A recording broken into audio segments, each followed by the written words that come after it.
In this video, we're going to go over how to transfer tokens on the Solana network. This requires that both the sender and recipient have existing token accounts to hold units of the token they're transferring. Now, when we transfer tokens, we're simply decreasing the token balance of one token account and increasing the token balance of another account. The total supply stored on the mint account for that token does not change. If we were to take a look at the transaction on Solana Explorer, we would see that we've updated the token balance of two token accounts, decreasing the balance of one and increasing the balance of another.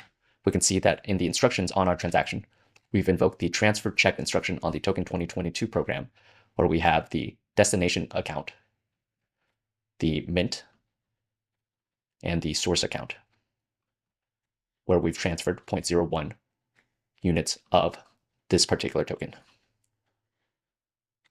Next, let's walk through how this example works. We've created our mint account in step 1. We've created two token accounts in step 2. We've minted tokens in step 3. And now we're going to go over how to transfer tokens. So here in our main function, we create our connection to the Solana test validator. We get the address for wallets 1 and 2 and the address of the mint account we've created. Then we get the address of the two token accounts we've created for wallets 1 and 2. Once we have the address of the mint account and the two token accounts, we can go ahead and build our instruction to invoke the transfer check instruction on the token 2022 program. So here we're saying we're invoking the token 2022 program. The source token account is the token account for wallet 1.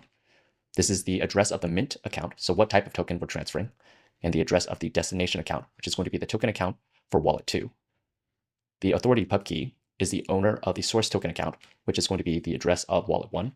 And then we have to have wallet 1 as a signer. We specify the amount of tokens we're transferring and the decimal precision of the mint account. Note that the amount must take into account the decimal precision of the mint.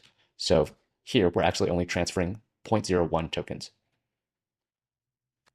Once we've built our instruction, we create our transaction, add our instruction to the transaction, specify the transaction fee pair and the key pair of the signer, add a recent block hash to timestamp the transaction, and send that transaction, where we get back a transaction signature, which we can log the link to Solana Explorer.